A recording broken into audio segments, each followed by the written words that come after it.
Bonjour à tous et bienvenue sur la chaîne du Doc. Si tu as déjà ressenti ton cœur s'emballer sans raison apparente, s'accélérer au repos ou bien vouloir sortir de ta poitrine, eh bien ce sont des palpitations et cette vidéo va être faite pour toi puisque c'est un symptôme extrêmement fréquent que je rencontre environ 2 à 3 fois par jour. Et le plus souvent, ça va être des gens relativement jeunes, qu'ils soient sportifs ou non. Et dans cette vidéo, je vais répondre à toutes les questions que tu te poses. Est-ce que c'est grave? Que faut-il faire? Comment les diagnostiquer? Bref, ne quitte pas cette vidéo puisque véritablement elle va être incroyable. Mais attention, si ton cœur se met à palpiter dès que tu ouvres une des vidéos de cette chaîne et que tu me vois, c'est normal. Ça s'appelle l'amour et...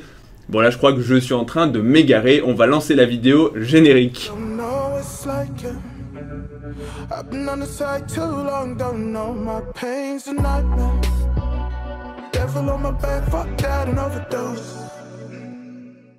Les palpitations, c'est quoi? Les palpitations sont un symptôme. C'est la sensation de ressentir son cœur battre de façon soit trop rapide, soit irrégulière, soit les deux, trop rapide et irrégulière, mais ce n'est pas un diagnostic médical. Si votre cardiologue dit ce sont des palpitations, finalement c'est simplement que l'on n'a pas encore trouvé à quoi c'est dû, on va y venir après, mais c'est véritablement pour faire comprendre que les palpitations finalement c'est comme dire j'ai mal quelque part. Avoir une douleur, c'est avoir un symptôme et ça ne préjuge pas de la cause. Il y a plein de causes qui peuvent faire mal et le but du médecin et du cardiologue, ça va être de mettre en évidence à quoi sont dues les palpitations et ça va être la deuxième partie de cette vidéo. Les palpitations, c'est lié à quoi? Et ça va être tout l'enjeu du médecin et a fortiori du cardiologue de mettre en évidence à quoi sont liées au niveau cardiaque les palpitations. Est-ce que ce sont des palpitations qui sont ressenties comme des palpitations,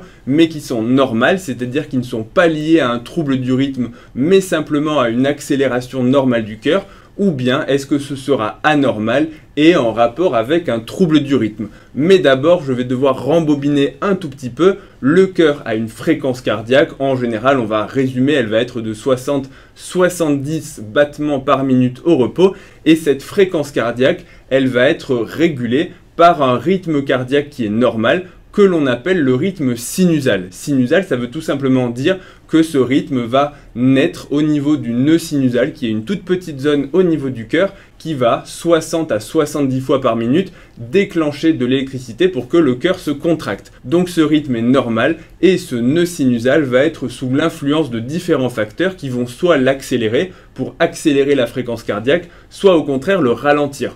En gros, quand vous dormez, votre corps est au repos et le cœur va se ralentir normalement. A l'inverse, quand vous allez être stressé, quand vous allez aller courir, quand vous allez avoir une émotion, le cœur va s'accélérer sous l'effet de différentes hormones et du système nerveux sympathique, c'est-à-dire du stress. Mais tout cela passe par le nœud sinusal, donc finalement ce sont des accélérations ou des ralentissements qui sont normaux puisque adaptés aux conditions en fait qui sont extérieures. Donc à partir de là, vous comprenez que l'accélération et les palpitations peuvent parfois être normales. Si vous avez des palpitations parce que vous vous mettez à courir, eh bien c'est simplement que votre cœur s'accélère en rapport avec le fait de courir.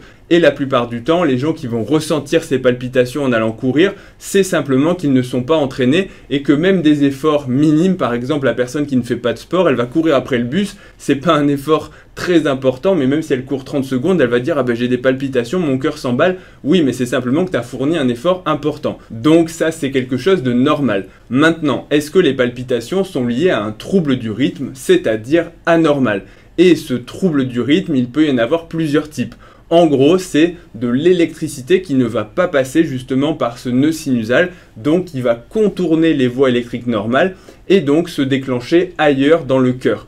Et en fonction du type de trouble du rythme, ça peut être grave ou pas grave, ça peut nécessiter un traitement ou non, mais le fait de comprendre que les palpitations anormales liées à des troubles du rythme naissent d'un endroit qui est différent de l'endroit qui est normal, régulé par toutes ces hormones et par tout le système nerveux et donc qui répond aux conditions extérieures, c'est très important parce que vous comprenez déjà que quand les troubles du rythme naissent de zones différentes, ils ne sont pas régulés et donc ils vont se déclencher n'importe quand ou en tout cas sous l'effet de différents facteurs mais qu'on ne peut pas forcément contrôler. Ça ne va pas être par exemple je m'active, le cœur s'accélère, je me mets au repos, le cœur se ralentit, ça va agir, ça va en gros se déclencher ou non pour son propre compte. Petite parenthèse, pourquoi est-ce qu'on a des troubles du rythme? Il y a en gros deux cas de figure. Soit il va y avoir des circuits électriques anormaux dans le cœur qui peuvent être innés, on est avec, soit acquis quand le cœur se déforme sous certaines maladies, soit ça va dépendre de l'excitabilité des cellules musculaires cardiaques qui parfois sous certains facteurs, médicaments, problèmes ioniques de potassium, de magnésium, etc., peuvent plus ou moins se déclencher facilement et parfois les cellules musculaires peuvent déclencher des potentiels électriques et déclencher des troubles du rythme. Troisième question, les palpitations, est-ce que c'est grave?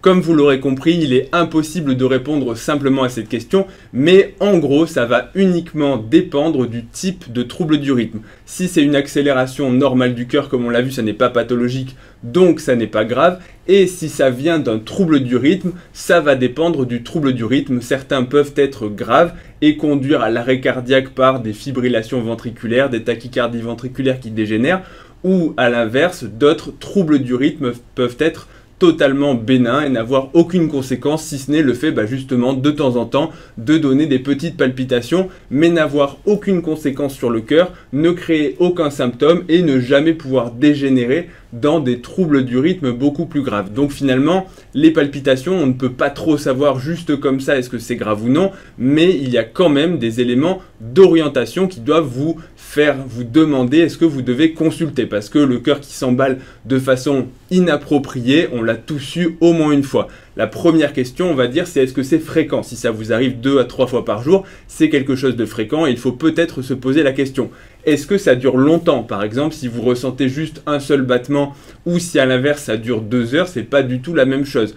Et en fonction, ça peut aussi vous orienter. Bien que certains troubles du rythme qui sont graves ne durent parfois pas très longtemps, 10, 15, 20 secondes, et heureusement parce qu'ils sont très mal tolérés. Justement, sur ce point-là, la tolérance, les symptômes associés, c'est aussi très important. Quand vous avez les palpitations, est-ce que vous avez des symptômes associés ou est-ce que tout va bien? Si vous ressentez votre cœur qui s'accélère mais qu'il n'y a aucun autre souci, pas d'essoufflement, pas de douleur dans la poitrine, que finalement vous continuez votre sport comme si de rien n'était, il n'y a pas de symptômes associés. Si à l'inverse, quand les palpitations arrivent, vous perdez connaissance, vous faites des malaises, vous vous sentez vraiment complètement à plat, vous avez des douleurs dans la poitrine, vous n'arrivez plus à respirer, bref, ce sont des signes associés qui doivent faire dire que peut-être ce trouble du rythme est mal toléré et donc qu'il est grave.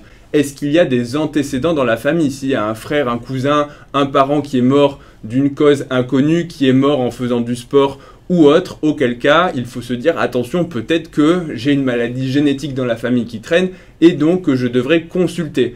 Ensuite, les autres signes, ça va être, la fréquence, je crois que je l'ai dit, est-ce que c'est tous les jours ou pas? Est-ce que ça survient pendant l'effort ou au repos? Quand je dors, est-ce que ça me réveille? Ou est-ce que c'est quand je commence à faire un effort que parfois mon cœur va se mettre à battre à 200 par minute? Il faut aussi faire attention parfois au cardio-fréquence-mètre. Si vous faites votre footing tranquillement, que tout va bien, votre fréquence est à 110, 120, et que d'un coup, sans raison, vous passez à 200 par minute, et que ensuite ça s'arrête d'un seul coup, et que vous avez dû ralentir votre cadence, et qu'ensuite en regardant votre montre, vous voyez un espèce de carré avec une augmentation de la fréquence, aujourd'hui les montres sont quand même assez fiables, et donc il faut prendre ça en considération. Et bien sûr, d'autres facteurs comme est-ce que vous avez des maladies associées, notamment des maladies cardiaques, quel est votre âge à 15 ans ou à 70 ans, ça ne sera pas pareil. Et est-ce que vous prenez des traitements ou est-ce que vous avez pris des excitants ou autre? Quatrième point, le cas particulier des extrasystoles. Je fais un petit aparté sur les extrasystoles puisque c'est très fréquent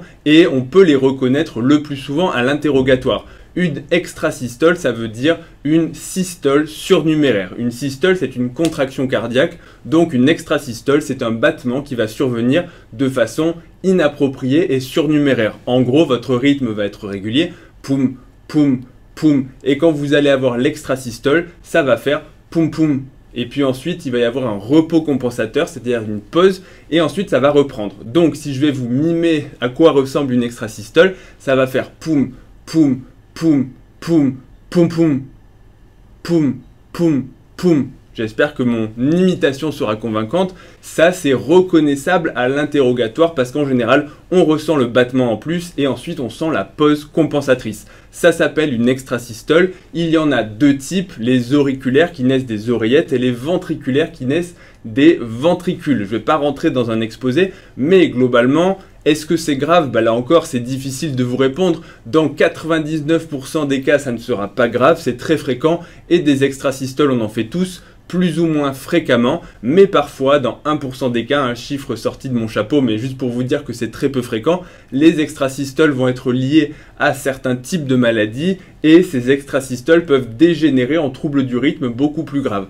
Donc, difficile d'être généraliste, mais la plupart du temps, si vous ressentez une fois de temps en temps une extrasystole, qu'il n'y en a pas beaucoup et qu'il n'y a aucun antécédent familial ou autre de maladie cardiaque, vous pouvez être globalement rassuré. Maintenant, si vous avez un doute, vous pouvez faire, et on va en reparler juste après, un Holter et un ECG pour essayer de voir la tête qu'elles ont. Est-ce que leur tête est plutôt gentille ou est-ce que leur tête est plutôt méchante? Et auquel cas, il faut faire des explorations en plus.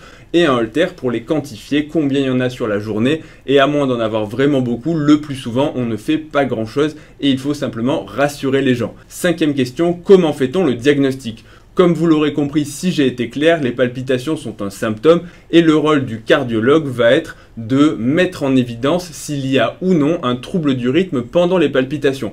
Donc l'idée, c'est d'avoir un tracé électrique, c'est-à-dire un électrocardiogramme, idéalement pendant les crises de palpitation. Tout simplement parce que quand on fait un électrocardiogramme de repos, le plus souvent, il va être normal en dehors des crises. Parfois, on peut quand même avoir des petits signes, notamment des anomalies qui font déjà suspecter que de temps en temps, il va y avoir des troubles du rythme on va dire, plus graves. Parfois, on peut aussi voir une extrasystole qui se balade et qui n'est pas ressentie par le patient, qui là aussi peut faire dire que parfois il y a des troubles du rythme plus inquiétants, qu'il va falloir bien évidemment pister, parce qu'on ne traite pas, sauf cas particulier, des palpitations juste sur les symptômes. Alors on peut le faire, mais on va dire que c'est de la cuisine. L'idéal, c'est véritablement d'avoir un tracé pendant la crise pour savoir précisément ce que l'on traite et est-ce que c'est grave ou non, pour pouvoir ensuite rassurer ou non le patient et proposer différentes techniques. Donc l'ECG de repos indispensable, ensuite le Holter ECG, c'est un ECG qu'on va garder sur soi pendant 24-48 heures, parfois plus longtemps, une semaine, pour essayer justement de voir ce qu'il se passe pendant les crises et de monitorer l'électrocardiogramme pendant toute la journée et toute la nuit. Et parfois, on se rend compte que certaines crises de palpitation ont été ressenties par le patient, et auquel cas, on a un diagnostic puisqu'on a un tracé. Des fois, on se rend compte que c'est simplement une accélération normale du cœur sans trouble du rythme, auquel cas, on rassure le patient. Et parfois, on tombe sur des arythmies, on pose un diagnostic et ensuite, on passe à la partie traitement. Malheureusement, des fois, les patients n'auront pas de palpitations pendant la durée d'enregistrement. Ils diront « je n'ai rien ressenti », on ne retrouve rien et on peut être amené à répéter les enregistrements jusqu'à vraiment trouver ce qu'il se passe au moment des palpitations. Ensuite, on peut faire un test d'effort, un électrocardiogramme d'effort pendant qu'on fait du vélo ou qu'on se met à courir sur un tapis pour voir qu'est-ce qui se passe pendant l'effort. Est-ce que l'effort maximal va déclencher des anomalies électriques et notamment, alors pas des palpitations parce que je vous ai dit les palpitations c'est un symptôme, mais va déclencher des arythmies et notamment comment se comporte la fréquence cardiaque et le rythme à l'effort maximal et au début de l'effort. Surtout si les palpitations sont déclenchées à l'effort, si les gens disent quand je vais courir, au bout d'un certain temps mon cœur s'emballe, c'est un examen qui peut être très rentable. Et enfin, le dernier examen, on va dire, de première intention, ce sera une échographie cardiaque qui permet de voir la taille du cœur, le volume et est-ce qu'il se contracte normalement pour savoir s'il y a en gros une maladie cardiaque sous-jacente, bien qu'on ne puisse pas tout voir, on ne voit que la macroscopie. Si c'est un problème électrique au niveau cellulaire, sur les canaux ioniques, sur certaines choses qu'on ne voit pas en échographie, l'échographie peut être normale et il faut pousser les examens un petit peu plus. Mais ça fait déjà un premier aperçu de ce qu'on peut faire dans la plupart des cas de palpitation. Ensuite, dans les autres examens, on peut faire, pour vous les citer sans rentrer dans le détail, une IRM du cœur, on peut faire des stimulations ventriculaires en rentrant à l'intérieur et en allant voir et enregistrer ce qui se passe directement dedans. Et enfin, il y a d'autres choses, notamment les tests génétiques, les screenings familiaux, enfin je ne vais pas rentrer dedans, mais après on rentre vraiment dans la consultation spécialisée dans certains types de troubles du rythme. Mais déjà, avec ces 4 examens principaux, on en a déjà fait pas mal. Et dans la plupart du temps, ça permet de répondre à la question. 6e et dernière question, faut-il traiter les palpitations ? Là encore, vous l'aurez compris, tout va dépendre du diagnostic que l'on a posé. En gros, si ce sont des palpitations qui ne sont pas liées à un trouble du rythme, ça ne va pas se traiter, il faut simplement trouver la cause. Si la personne a le cœur qui s'emballe de façon normale quand il fait un effort, c'est tout simplement qu'il est désentraîné, déconditionné, et il faut lui dire de faire plus de sport. Parfois, les palpitations peuvent être liées à d'autres choses qui vont accélérer le cœur, mais encore une fois, en passant par les circuits normaux. Par exemple, certains excitants comme le café, certaines maladies comme l'hyperthyroïdie qui va accélérer le métabolisme. Bref, tout ça, il faut en gros traiter la cause. Maintenant, dans les troubles du rythme, l'arbre diagnostique est assez clair. Est-ce que c'est un trouble du rythme qui est grave? Si la réponse c'est oui, il faut bien évidemment le traiter. Ça peut se traiter par des médicaments qui vont calmer les cellules cardiaques. Ça peut aussi se traiter par des techniques d'ablation. On va rentrer à l'intérieur du cœur pour enlever les faisceaux anormaux. Et dans certains cas où on ne peut pas traiter parce que c'est quelque chose de diffus, on peut être amené à mettre un défibrillateur. Petite parenthèse, parce que parfois on peut traiter aussi par des anticoagulants si ce sont des maladies qui peuvent générer des caillots de sang à l'intérieur du cœur quand en gros la vidange se fait mal. C'est une petite parenthèse, je ne vais pas détailler, mais sachez que c'est possible dans certains troubles du rythme. Maintenant, si ce n'est pas grave, il n'y a pas d'obligation de traiter. Si on décide de traiter, c'est simplement sur les symptômes. Si la personne dit oui, mais moi les palpitations, les battements que je ressens vraiment, ça me gêne, ça me stresse énormément, je préférerais ne plus les avoir. Auquel cas, on donne des médicaments qui sont en général à faible dose, bien tolérés, qui vont là aussi calmer un petit peu l'excitabilité du cœur. Par exemple des bêta-bloquants ou autres qui vont vraiment juste un petit peu calmer et ça marche en général très bien. Si par contre la personne consulte pour des palpitations et qu'elle dit, et que c'est encore une fois un trouble du rythme qui n'est pas grave, extrasystole, tachycardie jonctionnelle ou autre, et qu'elle dit bah moi je ne suis pas gêné, ça me dérange pas plus que ça n'arrive pas très souvent, simplement je voulais être sûr que je n'avais pas une maladie cardiaque ou un trouble du rythme grave, auquel cas on n'est pas du tout obligé de traiter. Le plus souvent quand les gens sont rassurés que ça n'est pas grave, eh bien ça leur va très bien et puis de temps en temps ils vont avoir une petite crise, mais c'est pas grave et ils préfèrent ça plutôt que de prendre des médicaments. Donc tout va dépendre de la gêne, mais là encore ce sera une discussion avec le médecin.